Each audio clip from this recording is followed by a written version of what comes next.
子做了4个口味的果蔬手抓饼，就这样用油纸隔开来，摞起来，冻到冰箱里。咱们什么时候吃的时候直接拿出来煎一下就行。早餐10分钟搞定，简单又营养。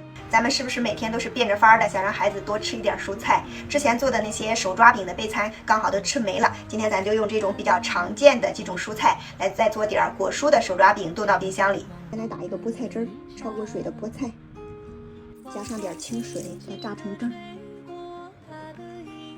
菠菜汁里少加点小苏打，这样防止它变色。胡萝卜加水打成汁，火龙果汁儿。来和面团，面里加点盐，增加筋性。搅一搅，把它搅拌均匀，1分为2。这边用菠菜汁儿给它搅拌成絮，这边用开水烫面，还是做半烫面的。半烫面做出来软，凉了也不硬。把2个面絮搅在一起，加上一块软化的黄油或者猪油或者是食用油都可以。加点油的话，可以让我们的面和出来护色，颜色好看，完了还更焦酥。揉成一个光滑的面团。一样的做法，这个是红心火龙果的金火龙果的面团。还有一种方法就是全部用蔬菜汁，这个蔬菜汁现在有50-60度温热的状态，直接把它搅拌成絮。这做的蔬菜的含量会更多一点。胡萝卜的面团，一半开水一半凉水半烫面，再和一个白色的面团。我的面团和好的面稍微醒一会儿之后，把它多揉一揉，把它揉光。300克的面我平均分成了5个剂子，把它揉光，然后搓成小长条。盘子底部给它喷点油防粘，放上面剂子，然后表面都给它喷上点油。我们用油养面，这样醒出来的面延展性比较好，好操作。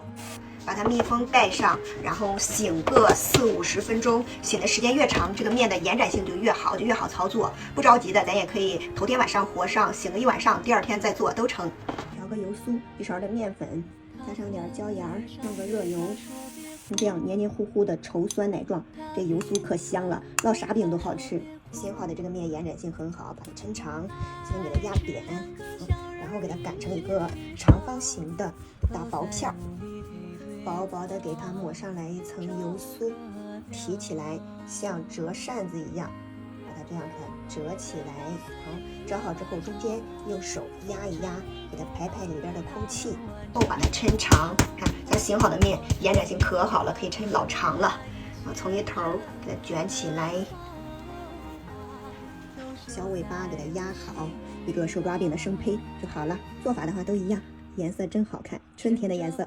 都包好，这会儿的话面紧不太好擀，咱不要着急擀啊，给它密封盖上，松弛个10到15分钟，这样子的话会比较好擀。松弛一会儿之后，这个面就会比较好擀，擀开啥样是啥样，也不会一擀一缩。放到22的油纸上，大小正合适。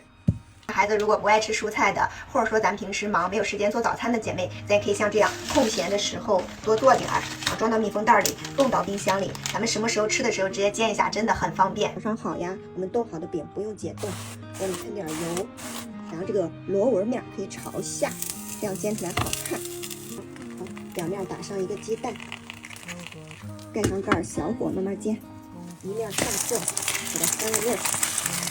半烫面的饼很好熟的，我们来回翻个2-3面，两面一变色，差不多就熟了。一定不要不停的翻面，然后还烙很长的时间，这样的话饼里的水分就流失了，反而会容易特别烙的硬。看这样软软乎乎的，凉了它也不会硬。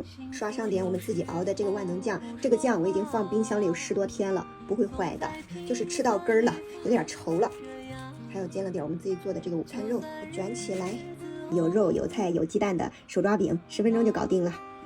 这孩子平时不爱吃的蔬菜呀啥的，这会儿都吃了，也吃不出来。好吃好吃。